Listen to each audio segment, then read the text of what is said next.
So my view in this thing is that what we're doing is for St. Louis. I mean, there are people who are like, well, hey, why are you doing this for billionaire owners and millionaire players? And we're not doing it for them. We're doing it for St. Louis.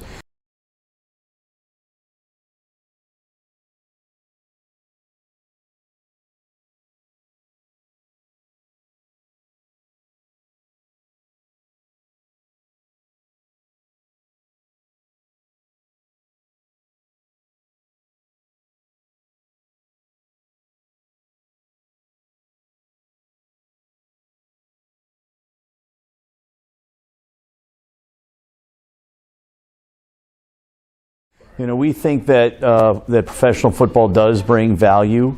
I don't know that the economic development value is as strong as baseball, where you have people coming throughout the Midwest and the like. It's probably not that strong, but people love professional football. It is a fun thing. It's fun to have a team. It's part of being in a big city. I mean, you're not a big city if you don't have at least a baseball team and a hockey team, or a baseball team, a hockey team, and a football team. So it's part of being a big city. It's what people like about big cities. One of the things, not the only thing. And it's also, sort of part of our identity. So we didn't embark, when I say we, I'm being a little bit judicious here, but we didn't embark on this for the Rams or for Mr. Kroenke or for the football players. We embarked on this for St. Louis, to keep St. Louis an NFL city.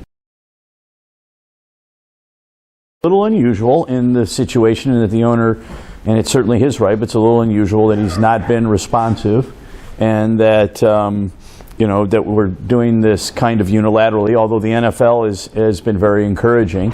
We can get into that a little bit, but I agree with you. I mean, I think this is the right approach. I think a blank check is the wrong approach. I mean, what Dave Peacock and Bob Blitz on behalf of the governor put together is, let's take the existing revenue streams, and then so no tax increases, no fee increases. We're not going to divert money away from education. We're not going to divert money away from children. We're not going to divert money away from other good causes.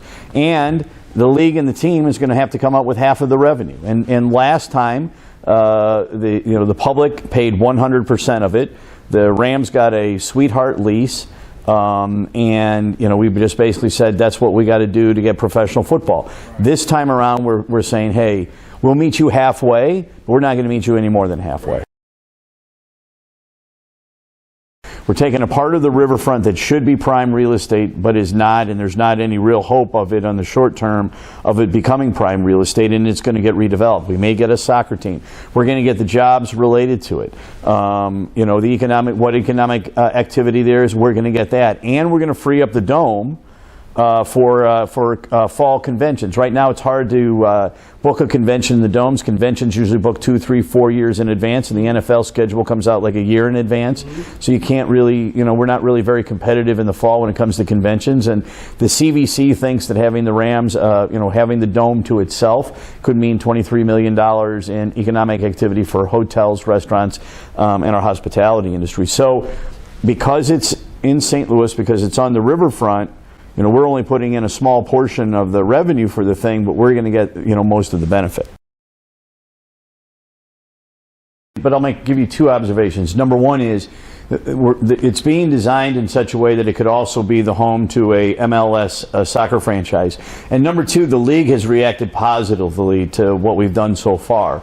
And what they're saying is, you're going to have to show that you can actually build it. But the idea that we're going to go, meet them halfway, they've been positive about that. The idea that it's on the riverfront, they've been positive about that. The fact that there could be an MLS franchise inside, they've been positive about that.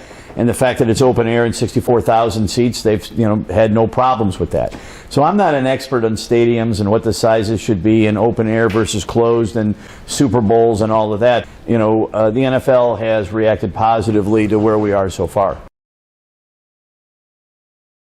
The lease was obviously very favorable to the Rams, and basically said, if after every 10 years the stadium wasn't in the top tier of football stadiums, I think it's the top quarter, but the top tier of football stadiums in the NFL, then they had the right to break the lease and to move. I didn't negotiate that. I'm sure at the time, all of the terms were favorable to the Rams. The public put 100% of the money in. The Rams only pay a nominal lease. After 10 years, if the stadium wasn't top tier, they got to move. I wasn't there then. I'm sure that the people in the St. Louis region did that because they felt that's what they had to do, because we didn't have a team. They were going to bring a team here. I will say this: at this point, we're learning lessons from the past, and there's several things. Number one is that we want the NFL and the NFL team to meet us halfway as far as the cost of the stadium is concerned. Number two, it is the people, the public, is going to own the stadium. Number three, I think that the terms are going to be a lot different. And number four, I hope this is the last football stadium we have to build for many, many generations.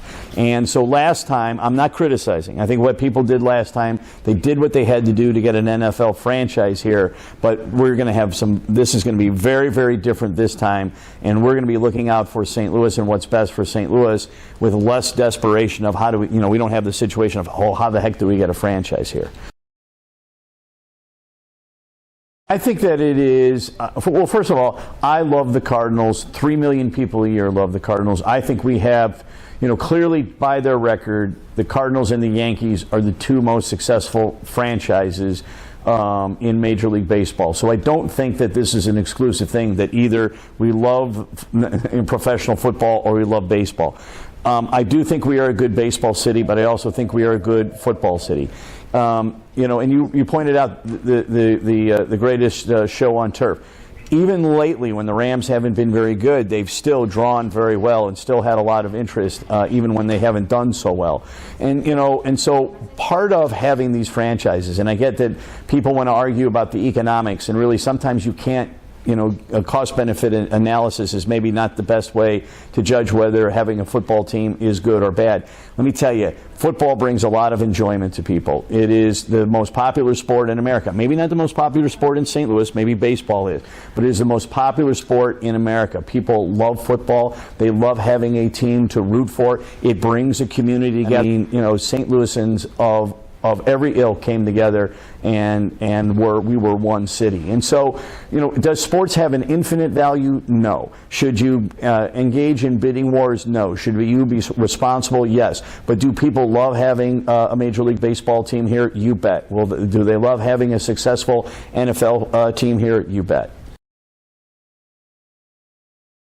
My way of viewing it is Stan Kroenke is going to do what's best for Stan Kroenke, and we should consider that to be business and not take it personally.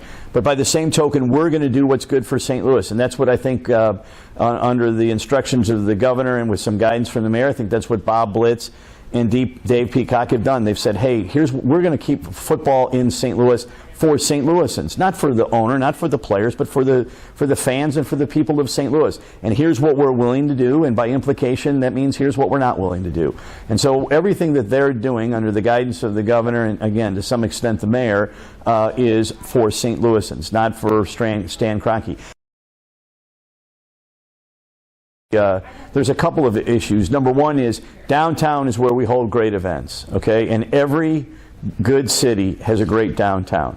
And so, that's why the Cardinals are downtown, the Blues are downtown, the Arch Grounds downtown. So I think it is not a slight on the suburbs that what was proposed is in downtown. The second issue is, and we agreed with the governor, one of the things the governor said is, hey, I want it to be, I want to take an area that has environmental issues that needs to be cleaned up, that ought to be developed and should be ripe for development and isn't.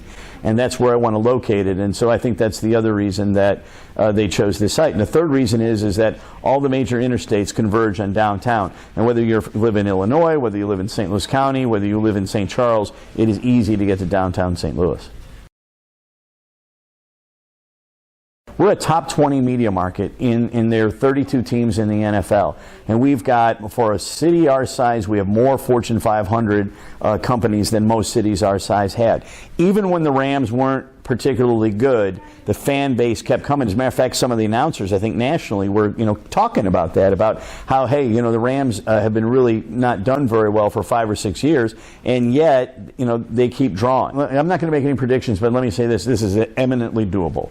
No new taxes, no new fees. The amount of public money in this stadium is far less than the Dome. It takes a piece of ground that is right on the river and ought to be developed and ought to be something great that if you walk down there today, it's anything but great. It's going to, I think that it is a sound plan. I think it is a doable plan. What we cannot control is what the NFL and what Mr. Kroenke does. That's why I don't want to predict. I'm not going to predict what they're going to do. But what Mr. Grubman said yesterday is if he likes the plan and he wants to see that we can do it. And if we demonstrate that we can do it, I feel really good that we will be an NFL city.